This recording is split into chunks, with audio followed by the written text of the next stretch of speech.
le fruit de 20 ans de travail. 10 ans après la fermeture, le site est menacé de démolition et personne ne sait ce que ces œuvres vont devenir. Nous avons pu filmer dans ce lieu à part une histoire que nous racontent Alexandra Combe, Mathieu Cressiot et Thierry Oden.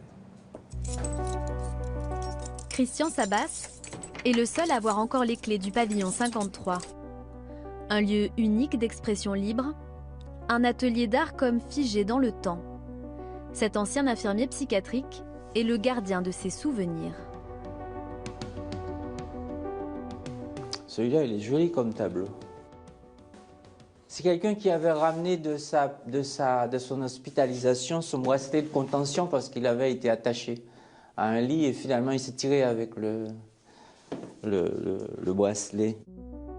De 1983 à 2005, pendant 22 ans, près de 2000 patients de l'hôpital psychiatrique de Maison-Blanche sont venus peindre dans cet atelier où les malades se libèrent et expriment leur souffrance à coups de pinceau. C'est devenu atelier parce que oui, il y a eu besoin de s'activer, gesticuler pour sortir de la dépression asilaire. Les 7000 toiles entassées ici sont les dernières traces de cette énergie. Des cris de douleur, des visages grimaçants s'amassent à côté de paysages aux couleurs vives, comme les peintures de Françoise. J'étais suicidaire, ouais. Je suis passée 2 fois à côté de la mort, quoi. Mais dans les toiles, ça se ressent pas du tout. C'est toujours très gai, les toiles. Dans ma tête, il y a de la gaieté, quoi. Ça se ressent sur les toiles et c'est ça qui triomphe. Des petits coups de pinceau comme ça. On m'appelle le Van Gogh de l'atelier, moi.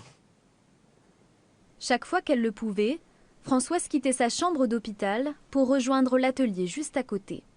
C'est dur d'être enfermé dans un hôpital psychiatrique, c'est horrible, quoi.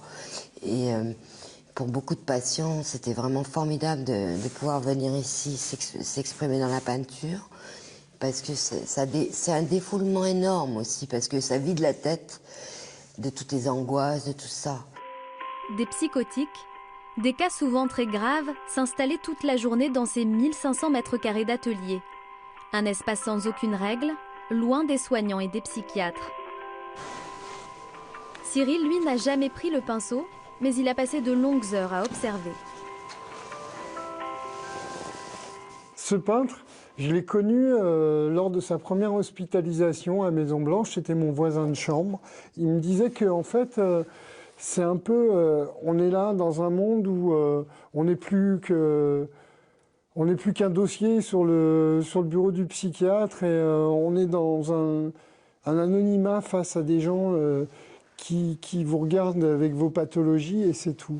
L'existence de ces toiles témoigne, au fond, d'un monde, quand on les voit comme ça, d'un monde intérieur qui n'est pas que le chaos, qui est une capacité phénoménale de construction et de reconstruction.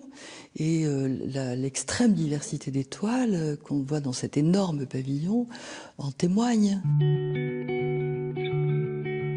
Et dans ce pavillon, Christian Sabas ne voulait aucun médicament. L'infirmier refusait les piqûres d'antipsychotiques à ceux qui passaient la porte de son atelier.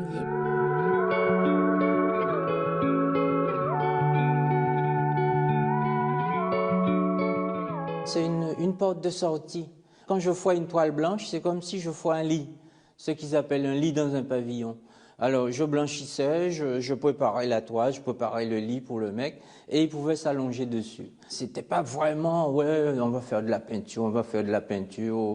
Non, on pouvait aussi se reposer en peignant.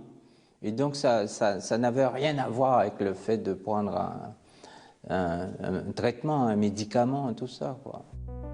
10 ans après le démantèlement de l'hôpital et la fermeture de l'atelier, il reste le symbole d'une autre forme de thérapie, celle de la création.